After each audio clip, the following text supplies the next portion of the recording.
ang napakagaling na bisita natin. Si Miss Cora Guidote. Good afternoon po. Good afternoon po. At si Miss Guidote ay isang accountant.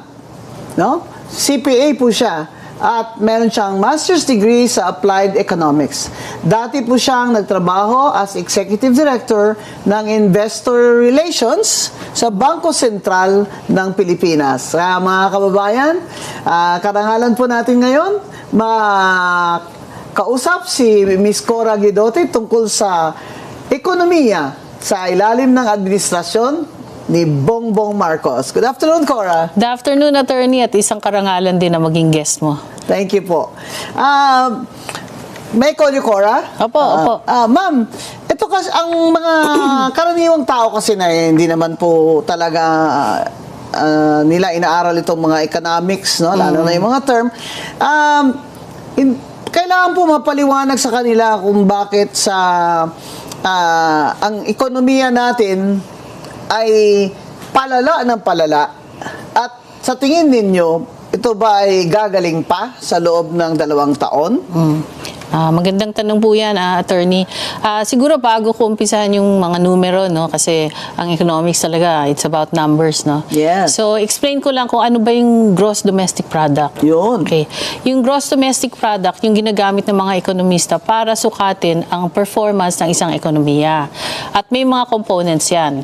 Ang components niyan ay consumption spending, yung mga households, tapos government spending, yung ating gobyerno, investments, yung mga negosyante, tapos exports minus imports. Okay? So, yun yung components ng ating gross domestic product. Sa isang side, yung mga ginagastos. Sa kabilang side, meron kang production sector, yun naman yung agriculture, industry, at saka services. So, kailangan balanse yun. Kung hindi balanse yun, tumataas ang presyo ng bilihin, nanghihina ang dollars, tsaka yung interest rates tumataas, ganyan. Or bumababa, pwedeng either way. So, ngayon, dito sa sitwasyon ng Pilipinas ngayon under the Marcos administration, nakikita natin maraming imbalances. Okay? So, dun sa 5 component na yon, sa households, government spending, investments, tapos sa exports minus, or sa trade na lang, sabihin na lang natin, yung 4 mahina. Yung government spending mahina, investments bumagsak, especially last year, no? Tapos yung trade, lagi naman negative yan eh. Kasi mas malaki talaga ang imports natin kaysa sa exports. So, ang tumataas talaga, yung medyo mataas, at saka steady, is household consumption. Bakit po yun ang tumataas? Yun nga, magtataka ka. Kasi wala naman nagfu-fuel eh, among those 4.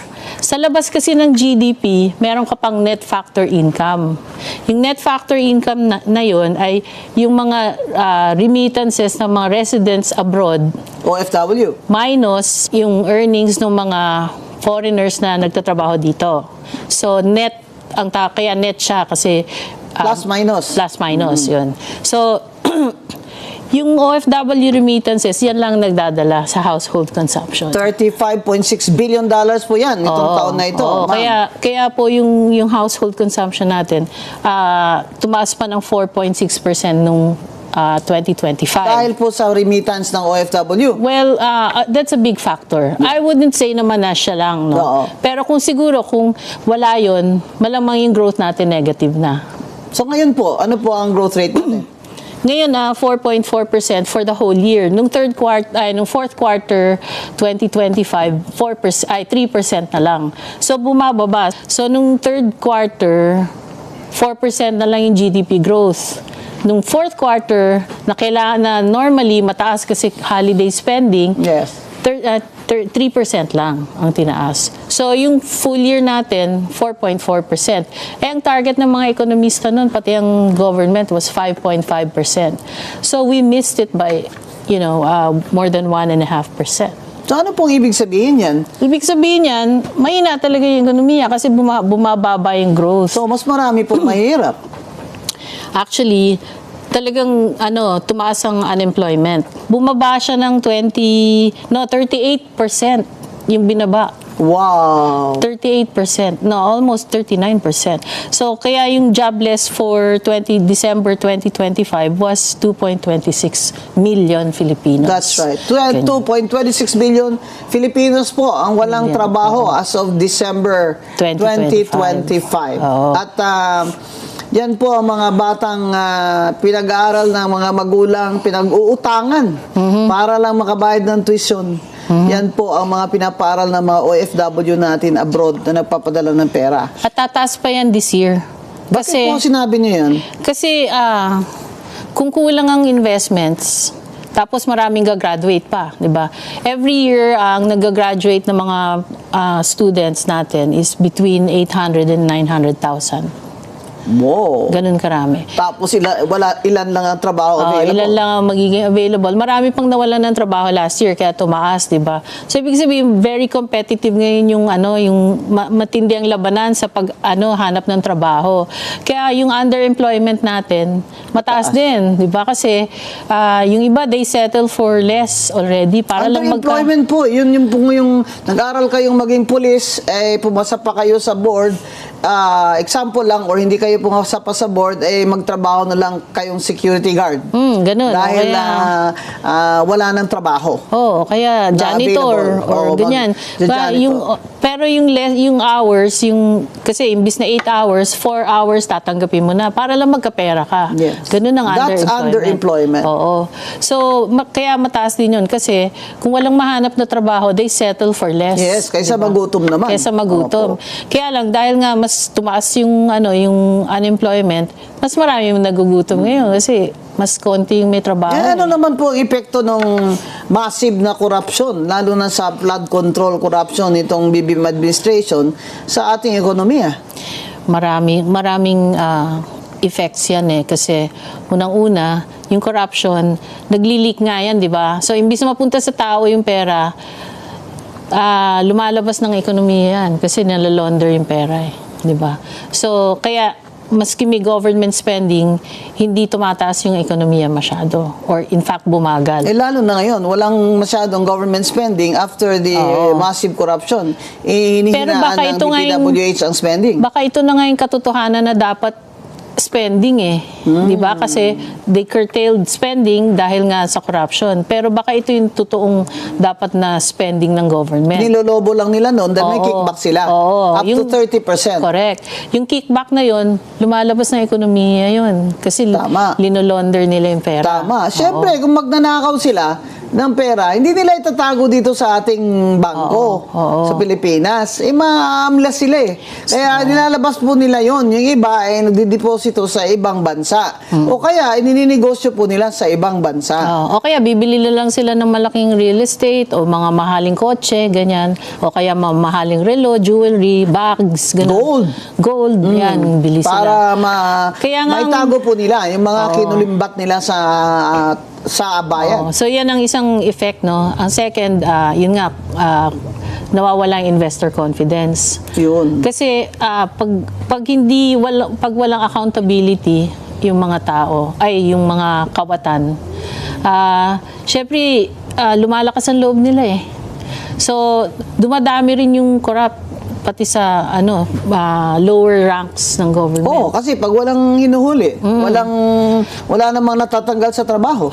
Kaya ngayon, para kumuha ng business permit, ang dami mong dadaanan. So, yung cost of doing business in the Philippines is higher because maraming padulas. Yes. Maraming padulas. So, hindi ka pa sigurado na matutuloy. Yung nangyari sa Francisco Motors, they were going to invest here $1 billion. Local company to Francisco Motors. Kaya lang dahil sa red tape at saka sa ang daming hinihinging padulas, lumipat sa China. Ilang trabaho sana yun, di ba? Yes. That's $1 billion in investments. Di ba yung Francisco Motors, ma'am, yung gumagawa ng mga jeepney nung mga araw? jeepney natin. So, parang isipin mo, local company to, sana binigyan ng preference, no? Pero hindi. May narinig po ako sa mga negosyante, just last week, ang dami ko nakausap. Marami po sa ating mga negosyanteng Pilipino na may kapital ay hindi na po po magninegosyo dito. Mag-invest na lang po sila sa labas. Yun na nga eh. Kasi So, yung flight capital po, hindi lang doon sa foreign investors na pati ayaw na local. pumasok, kundi Pilipino mismo na may kapital ay ayaw na magnegosyo po dito dahil ang daming corruption dito sa administration na ito ni BBM. yan ang katotohanan ngayon. Kaya ano, kaya where are we going with this? In the next 2 years, ayaw naman bumitaw ni BBM, ma'am. Ayun nga, tapos sa budget, di ba, pag-usapan muna natin yung budget. Yes. Kasi napakalaki nung deficit. Ang ibig sabihin ng deficit, mas malaki yung ginagastos kesa sa kinikita. So yung taxes natin are not enough para takpan yung ginagastos ng gobyerno. At marami pa dun nga nagli-leak dahil sa corruption. Yan ang sinasabi ni Secretary E.S. Ralph Recto na kailangan pa niya ng 200 billion Oo. So, para mangungutang mabalanse yung siya. budget niya. Eh bakit may unprogram ba funds po siya sa sa budget nitong 2026 kung talaga palang kulang ng kinikita ng bayan? Ayun nga. So yung kakulangan na yun, uutangin yun. Kung hindi man dito sa mga bangko dito, sa labas. So lumalaki ngayon yung utang natin. Yung debt to GDP natin, hindi na yun bumaba eh. Kasi nung previous administration, mababa yung debt to GDP natin. Kaya lang tumaas dahil nag-lockdown. Of course, they had to support the economy, no? So nangutang sila, malaki. Pero dapat, after the lockdown, bababa yun. Hindi bumaba eh. It's now above 60% of GDP.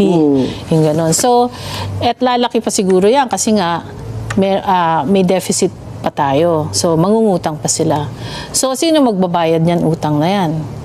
Taxes Siyempre, ng tao. taxpayers pa rin. At saka yung mga kabataan ngayon. Diba? Kaya ayaw ibaba ni Secretary Recto ang VAT from 12%.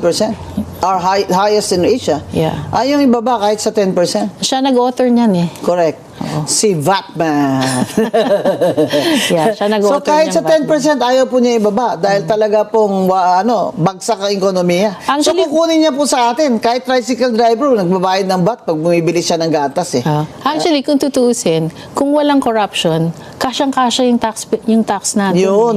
Eh. Di ba? Kaya lang dahil napakalaki ng leakage, hindi tuloy mapunuan. So, in other words, nangungutang tayo para may corruption. Para i-cover sa kanilang Oo. kakawaton. Ganon. Sa Bisaya pa. Secretary Recto at Secretary of Finance, nangungutang po sila ng 1.7 trillion yata this year? Something like that. Sabi niya no? He needs it daw to run the government. Ang dami na nga nilang kinuha sa iba-ibang ahensya ng government eh. Kumuha sila sa PhilHealth, kumuha sila sa PDIC, kumuha sila sa iba-ibang bangko, kumuha sila sa Ginto. Ewan ko yung Ginto dapat nasa BSP yan. Kumuha sila para sa Maharlika Fund. Oo, sa Maharlika na hanggang ngayon Funds. di natin alam kung saan napunta. Pati naman sa PhilHealth at sa PDIC, hindi rin natin alam kung saan napunta. At hindi pa nila binabalik. Hindi Kahit pa. may Supreme Court na po na ruling na ibalik na nila. Oo, hindi pa nila binabalik. Kasi itong gobyerno ni BBM wala po itong accountability na tinatawag 1.45 trillion in insertions. Wow. So, in the past 3 years. So, ako, ayoko nang masyadong isipin yan kasi sumasakit lang yung dibdib ko eh. Pero, ang iniisip ko ngayon, anong mangyayari in the next 3 years? Diba? Matadagdagan po yun. Madako, kasi 2026, meron ko pang 96 billion na insertions. Tapos sa 2027, meron pa yan, malamang, di ba? Hindi naman i-veto yan ni Lalo na, BBM. mag-election na po. Kaya nga. So, nag-iipon talaga sila para sa election. So yun ang hinaalala ko kasi dadami pa yung leakage na yan. Lalaki At pa. ang responsible po dyan sa insertions na yan, mga kababayan, ay gumagawa dyan ang House of Representatives. Dahil sila po ang mga nangunguna sa paggawa ng budget bago yakyat po yan dun sa Senado. Pero hindi po hindi po naman ma-approve yun lahat kung hindi pipirma ang presidente. Kaya nga po sinasabi ko, sa 2025 budget na yun, na kadami ng insertions at flood control funds, hindi pwedeng manghugas ng kamay si BBM kasi pumirma siya eh. Pati ang program funds niya doon, pinirmahan niya yun eh. Kaya, pag sinabi niyang mahiya naman kayo, abay, nakakaasiwa naman pong mahiya naman sila. Dapat si BBM din po mahiya. Dahil wala naman pong budget na mapapasa kung hindi siya pipirma. At malamang ba, alam nga naman, hindi niya alam kung anong pinipirmahan niya. Sabi nga niya, dahil ilang araw, gabi na siya hindi natutulog, na bumabasa siya ng budget Kaya kailangan po talaga managot ang presidente, si BBM. Hindi na po pwedeng maghugas kamay at malala na ang ekonomiya natin. Ito lang po, yung mga figures na binibigay sa atin ni Ma'am Cora Guidote ay hindi pa yun yan ng buong picture o scenario, hindi natin matatapos dito sa isang upuan lamang. Kaya kung may prediction po sa ekonomiya si Ma'am Cora Guidote sa the next 2 years po, ano po kaya yon, Ma'am Cora? Actually, attorney, bago yan, kasi di ba maraming naging ghost project sa flood Yes. control. Okay, 1.9 trillion. Tinatanong mo kung ano pa yung effects nito sa ekonomiya. Ang hindi masyadong nasisilip ng mga ibang ekonomista, yung effect sa assets ng Pilipino. Kasi habang binabaha yung mga yung mga towns, yung mga bahay nila nasisira. So the cost of asset destruction is massive. Baka nga mas massive pa kaysa sa corruption. And to think, bawat taon, ang Pilipinas, alam naman dapat ng ating gobyerno kung ilang beses ang mga baha at napapasok, mga bagyo. Hindi po ba? Dapat na paglalaanan na nila yan. Yan nga sayang, di ba, kung nagamit yan sana, hindi lahat ng, yung mga bahay na sisira. Kunwari sa Bulacan, may isang town doon, nakalimutan ko yung pangalan, na perpetually nakabaha na yung bahay nila. So imagine kung ikaw OFW, nagpatayo ka ng bahay sa pinaghirapan mong pera, tapos binahalang, di ba? Tapos every year babahain pa. O, di ba nakakaawa? Maraming Pilipino. All the savings lost. Yes. At now they have to invest again, start over again, Start from scratch. Oo. Tapos ang solusyon ng BBM administration ay bigyan silang tig 5,000. Makakatayo ba ng bahay? Yun. Kaya, so yun yung isa pang masakit na epekto kasi talagang affected ang kabuhayan nila. Tsaka yung maraming farms binabaha, di ba? So maraming farmers ngayon ang laki na ng utang. Kaya napipilitan silang ibenta yung lupa nila. Nako-convert into commercial industrial use. Yes, oo. So walang production. So in a way parang land grab, di ba? So yun yung isa pang effect ng corruption. So kaya ang agricultural output natin laging mababa. Ganyan kasi wala masyadong support ang farmers natin. Tsaka yung fertilizer very high. Cost of fertilizer very high. Yeah. Kasi naman yung nagninegosyo ng fertilizer mga kasabwat din. Actually, kabit-kabit nga ngayon yung corruption So, pero dahil maraming nawalang construction projects, affected naman ngayon yung construction industry. So, maraming suppliers ngayon nabawasan ng income. Kasi yung construction in the fourth quarter went down by 40%. That's a lot. Maraming sectors So walang ngayon. mga workers naghuhukay sa kalye, Oo. nag-mix lang semento. Marami yung jobs diyan na Yun yung mga lost. jobs na affect. Oo. Yan. Sa manufacturing, bumagsak din. Dapat mataas yan October pa lang mataas, pero bumagsak yung manufacturing index. Bakit ganun? Ibig sabihin, mahina talaga yung economy, mahina ang demand. So, yung mga manufacturers, hindi sila masyadong nag-stock ng products. Kasi, baka walang bumili. That's right. So, affected rin yung mga jobs doon, di ba? Saka yung kahit po sa household ng pamimili, nakita ko pati mga mayayaman nagrereklamo yung pa kaya mahirap. Correct. Diba? Yung dati yung 15,000 ko, 2 cart na ako. Tapos ngayon, 1 cart na lang ako. And imagine, these people are the ones na hindi naman sila magugutom kung hindi sila makapamalengke ng 15,000. Paano po yung mga nagbibenta sa kalye na para lang makakita ng 30 pesos, 50 pesos a day para makabili ng bigas? Balikan natin, attorney, yung sibuyas. Yun, talaga. Wala pang 6 na buwan ng BBM administration. Oo. Ay naging ilang magkano nga kilo nun? 700 ang sibuyas. Oo. Dahil po yun, Ma'am Cora, sa Sa smuggling. Yun. Oo. So wala pang nakukulong hanggang ngayon. Kasi Pati sa balita ko, sibuyas. ma'am, Oo. yung mga nagsismuggling daw dyan sa customs, ang lakas-lakas po ng padrina nila. Kaya wala po silang nananagot dyan. Yung problema namin ngayon sa Negros, ma'am, smuggling ng sugar. Hindi po ba ang Negros Occidental at Oriental ang gumagawa ng 70% of the sugar in the country? Pinakamalaking mill po sa this part of Asia, ang Victoria's Milling Company na nasa Negros Occidental. Bumaba po ngayon. Dati 1,550 ang 50 kilo bags ng sugar, presyo sa sugar farmers. Ngayon ay mga 1,200 or less. So, sasabihin nila dahil naman sa market yan, dahil sa ganyan, isa po yung dahilan dyan, smuggling ng sugar Yan nga di ba? Disincentive sa farmers yan. Di ba? So, wala naman hong loans. Kagaya dati, may crop loans po kami. Tatayo yung tubo mo, pwede kang kumuha ng crop loan sa PNB, di ba? Ngayon, wala na pong mga crop loan tsaka sino po yung Secretary of Agriculture? Correct. Hindi naman po yan magsasaka. Nung tumaas yung presyo ng BBM. sibuyas. Yun nga. Tsaka sibuyas at tsaka bawang at asuka rice, Yun nga bigas. sinabi ko, ma'am, bakit naman itong presidente natin, ngayon lang ako nakakita ng presidente ng bansa na gusto siya maging secretary ng Department of Agriculture. Ano bang nandyan sa DA at gusto niya siya talaga mag-secretary of Agriculture? Tapos yun tumaas pala na yung yun, mga tapos presyo. tumaas lahat. Oo. Sibuyas, Bawang. tsaka yung Bigas. labuyo. Oo. Yung sili. Yung sili. Oo. Kaya, Di ba? mas mura pa tilapia.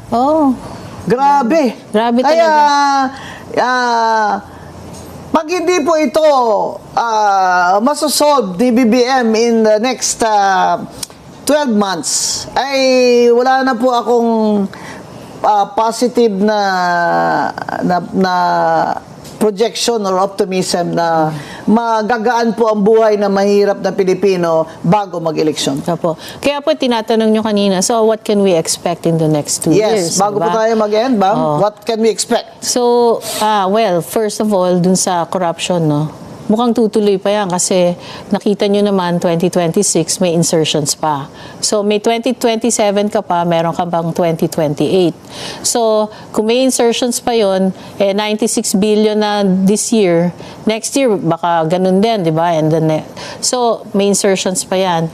So given that, what can we expect from the government? Wala masyado. Hanggang walang accountability, walang nakukulong na kawatan, investor confidence will continue to go down. Yan. So wala ka pa rin naasahan na investments. Ano maasahan namin, BBM, sa iyo na ayaw mo naman ipakulong yung pinsan mo? Okay, so kung ganon, employment will still be lower, di ba? So, Pagka gutom na po ang mga more than one half sa Pilipino, ay siguro naman ay hindi na talaga mapagkaila ni BBM na he failed us. His administration is a failure. if he were an effective leader, dapat in the first 3 years, meron ng resulta yan na positive. Hindi nag-slow down yung economy. Hindi, dahil sa first 3 years po, kaukaw po sila ng kaukaw. Kaya, talagang ganyan nakaw yung ano nila. Ganyan yung naging Yeah, resulta. So, slow down ng economy. Yan. Kailangan po may part 2 itong imbitasyon natin kay Ma'am Cora Guidote.